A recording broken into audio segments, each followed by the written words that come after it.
ரஷ்ய அதிபர் Vladimir Putin ஒரு ஸ்மார்ட் மூவ் பண்ணியிருக்காரு அப்படின்னு தான் சொல்லணும். மிகப்பெரிய மூவ் பண்ணியிருக்காரு. அதாவது அமெரிக்காவுடைய ஒட்டுமொத்த நேட்டோ நாடுகளுடைய முகத்தில் கறி எடுத்து பூசிட்டார். ஒரு ஸ்மார்ட் மூவ். என்ன நடந்ததுன்னு சொன்னா, 2 நாட்களுக்கு முன்பு ஒரு 2-3 நாட்களுக்கு முன்பு ஒரு செய்தி படிச்சிருப்பீங்க. அமெரிக்கா $25 பில்லியன் ராணுவ உதவியை உக்ரைனுக்கு பாஸ் பண்ணியிருக்கு செனட். அந்த செய்தி வந்த ஒரு சில மணி நேரங்களில் புட்டின் ஒரு அறிவிப்பை வெளியிட்டு ஒரு நிகழ்ச்சியை நடத்தியிருக்கிறார். இதுதான் நம்ம பார்க்க போறோம். அது மட்டுமல்ல, உக்ரைனுக்குள் ரஷ்யா கணிசமான மிகப்பெரிய வெற்றிகளை பெற்றிருக்கிறது.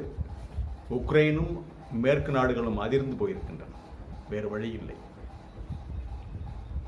இது வாய்ஸ் ஆஃப் தமிழ் வழங்கும் பேச்சுரிமை. சேனலை சப்ஸ்கிரைப் பண்ணிட்டு மறக்காம பெல் பட்டனை அழுத்துங்கள். கமெண்ட் செய்யுங்கள், ஷேர் செய்யுங்கள். பிடித்திருந்தால் லைக் செய்யுங்கள். நிகழ்ச்சியை பார்க்கலாம். 2-3 நாட்களுக்கு முன்பு அமெரிக்க பாராளுமன்றத்தில் செனட் சபை ஒரு பில்லுக்கு ஒப்புதல் அளித்தது. அதாவது $65 பில்லியன்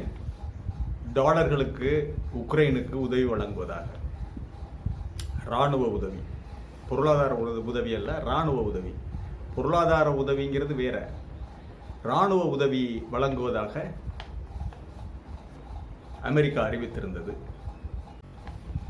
$65 பில்லியன் ராணுவ உதவி வழங்குவதாக அமெரிக்க செனட் சபை ஒப்புதல் அளித்து விட்டது. அது பொருளாதார உதவி அல்ல, அதனுடைய அளவுகோல் வேற. இது ராணுவ உதவி. இந்த அறிவிப்பு வந்த அடுத்த நாளே புட்டின் என்ன செய்யறாருன்னா, மாஸ்கோவுக்கு பக்கத்தில் இருக்கிற ஒரு பெரிய கிரவுண்ட்ல உக்ரைனில் ரஷ்ய ராணுவம் கைப்பற்றிய மேற்கு நாடுகளின், அதாவது நேட்டோ நாடுகளுடைய ஆயுதங்கள், டேங்குகள், குறிப்பாக அமெரிக்க தயாரிப்பான ஆப்ரஹாம் டேங்குகள், ஜெர்மன் தயாரிப்பான லியோபோர்ட் டேங்குகள். அதாவது டேங்க் தயாரிப்புல, டேங்குகள்ல மிகச்சிறந்த வல்லுநர்கள் ஜெர்மனி தான். 2ஆம் உலகப் போரில் அவர்களுடைய டைகர் 2, டைகர் 1 மற்றும் பேந்தர் டேங்க், அந்த பன்சேர் யூனிட்லாம் அதுதான் நம்பர் 1 இருந்தது.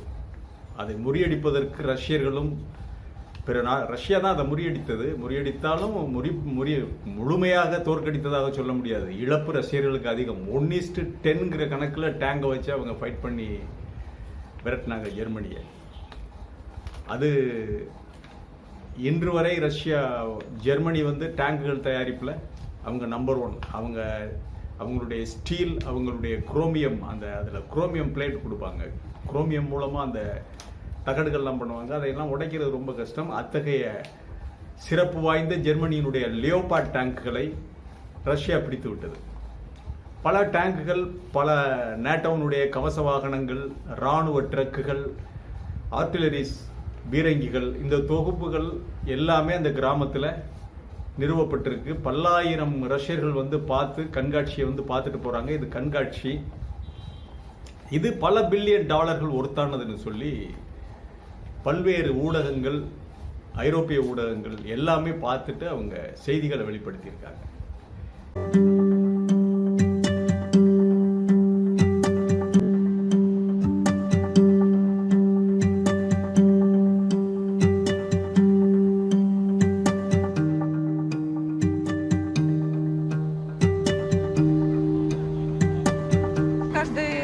Что-то обновлять, что-то новое, поэтому приходим посмотреть.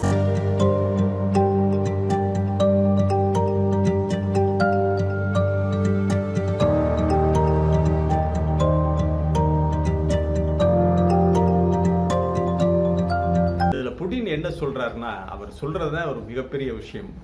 போங்கடா, உக்ரைனை பார்த்து சொல்லியிருக்காரு, டேய் அவன் காயலாங்கடைக்கு இப்போ அனுப்ப வேண்டிய பொருள்களை உங்க தலையில கட்டிக்கிட்டு இருக்காண்டா, அதுக்கு பேரு அவன் $65 பில்லியன் கணக்கு சொல்றான்டா. அதை காயலாங்கடையில தூக்கி போட வச்சிருந்தேலாம் உங்க தலையில கட்டிக்கிட்டு இருக்கான்னு சொல்லி அழகா ஹிண்ட் கொடுத்துருக்காரு.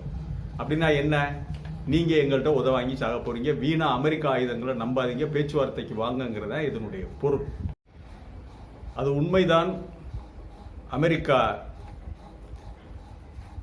அதாவது காயலான் கடையில் போட வேண்டிய பொருட்கள், அந்த டேட் ஆகுனது. அட்வான்ஸ்டு எக்யூப்மெண்ட்ஸ் அவங்க வச்சுக்கிடுவாங்க. டேட்டடாக இனி இதை வச்சு சரியாக இது பண்ண முடியாது அப்படிங்கிற பொருட்களை எல்லாம் தலையில் கட்டுவான். அந்த பொருள்களுக்கெல்லாம் மதிப்பு போட்டு அது $65 பில்லியன் சொல்லி அவன் அங்கேருந்து அனுப்பி வச்சுருக்கான். அதை புட்டின் நேரடியாகவே சொல்கிறாரு, இது ஸ்கிராப்புக்கு போக வேண்டியது, ஸ்கிராப்டா ஓட்டை உடசல் ஈயம்பு தலைக்கு பேரிச்சம்பளத்துக்கு போட வேண்டிய பொருள்களை எல்லாம் உங்கள் தலையில் கட்டியிருக்கான். இது உங்களுக்கு தேவையா? தேவையில்லாமல் ரஷ்யாவோடு நீங்கள் மோதாதீங்க அப்படிங்கிற ஒரு வார்த்தையை குறிப்பிட்டிருக்கிறார். அமெரிக்காவுடைய தகிடுதத்தங்களில் பரமபத விளையாட்டுகளில் இதுவும் ஒன்று. லேட்டஸ்ட் வீப்பன்ஸ்லாம் தரமாட்டாங்க. இந்த டேங்குகள் ஓட்டை உடசல் இதுகளுக்கெல்லாம் ஒரு பில்லை போட்டு அது $65 பில்லியன் கொடுப்பானே ஒழிய பொருளாதார உதவி என்பது வேறு, இராணுவ உதவி என்பது. இராணுவ உதவிக்கு பழைய ஆயுதங்களுக்கு கணக்கு போட்டு பில்லை பாஸ் பண்ணி அந்த பில்லை கொடுக்கலாம். இந்த பழைய அடைச்சிக்கிட்ட கிடக்கிற ஸ்டோர் ரூமில் அடைச்சி கிடக்கிற ஆயுதங்களை கொடுக்கலாம் அப்படிங்கிறதுக்கு செனட் பாஸ் பண்ண அதுக்கு ஒரு $65 பில்லியன் மாதிரி பெரிய உலகையே வியக்க வைக்கிற அளவில் கொடுத்து தலையில் கட்டிட்டானுங்க.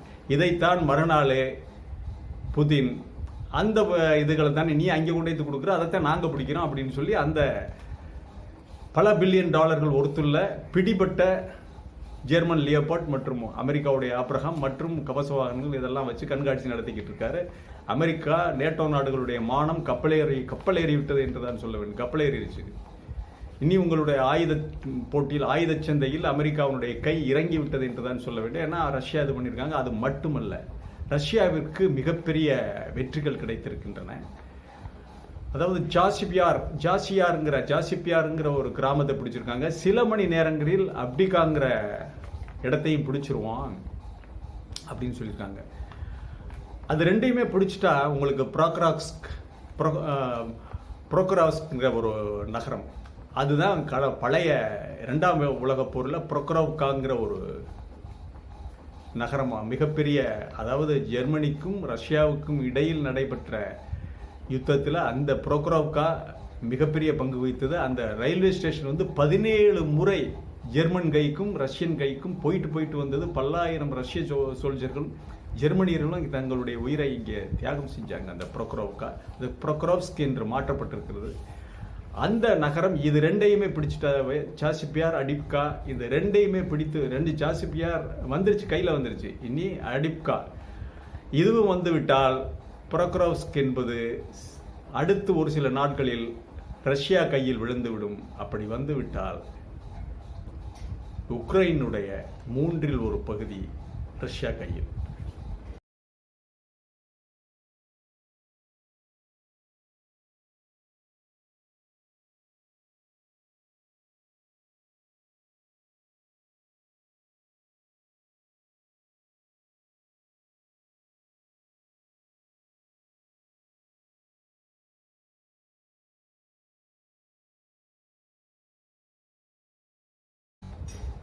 இது ஒரு முக்கியமான நகரம்.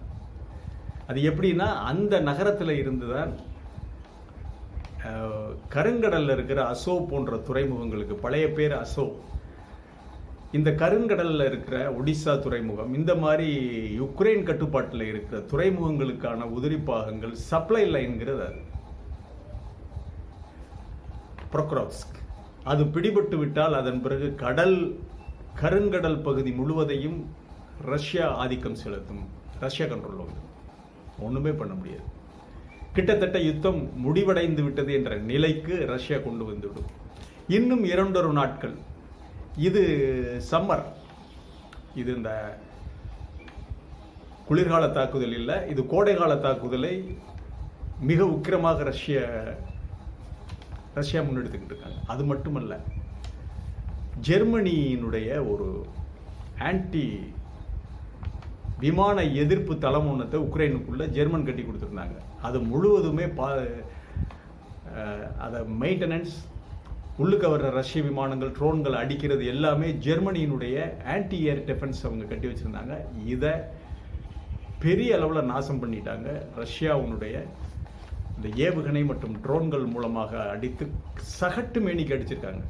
அதாவது கன நேரம் கூட, 1 செகண்ட் கூட தாமதம் இல்லாமல் ராக்கெட் மழை பொழிந்திருக்கிறார்கள்.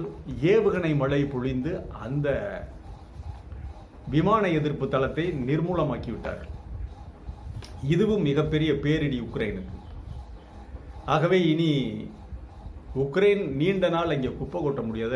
ஜெர்மனியர்களும் நேட்டோவும் வெளியே இருக்கிற வழியைத்தான் பார்க்க வேண்டும் என்று புடின் சொல்லியிருக்கார். அதே சமயம் செலன்ஸ்கியை எதிர்த்து அந்த உக்ரைனில் இருக்கிற டெலிவிஷன் ஊடகங்கள், எதிர்கட்சி தலைவர்கள்லாம் வெளிப்படையாக பேச ஆரம்பித்து விட்டார்கள். இந்த டெலிவிஷன், ஒரு சில டெலிவிஷன் ஊடகங்கள் இது எல்லாமே இப்ப கடுமையாக உக்ரைனை பழி கொடுக்கிறார். உக்ரைன் வீரர்களை செலன்ஸ்கி தன்னுடைய அரசியல் லாபத்திற்காக, தான் அரசியலில் பிழைத்திருப்பதற்காக உக்ரைனிய வீரர்களை பழி கொடுக்கிறார் என்ற குற்றச்சாட்டு கடுமையாக எழ ஆரம்பித்திருக்கிறது. இனி செலன்ஸ்கி அமெரிக்கா சொல்லுவதற்கெல்லாம் தலையாட்டி கொண்டிருக்க முடியாது. ஏதாவது ஒரு தீர்வை செலன்ஸ்கி எடுத்துத்தான் ஆக வேண்டும். ஒன்று, ரஷ்யாவோடு பேச்சுவார்த்தை மேடையில் உட்கார வேண்டும், அல்லது தேர்தலை நடத்தி முடிவு செய்ய வேண்டும். இது ரெண்டில் தான் இருக்கிறது. இந்த கோடைகால தாக்குதல் என்பது ரஷ்யாவிற்கு மிகப்பெரிய பயனை, லாபத்தை ஈட்டி தந்திருக்கிறது. ரஷ்யா அடுத்த கட்டமாக இந்த பொக்ரோவ்ஸ்கை பிடித்து விட்டால் அதன் பிறகு நிலைமை வேறுமாறாக, தாறுமாறாக மாறிவிடும் என்பதுதான் உண்மை. மீண்டும் ஒரு காணொலியிலே உங்களை சந்திக்கிறேன். இது வாய்ஸ் ஆஃப் தமிழ் வழங்கும் பேச்சுரிமை சேனல்.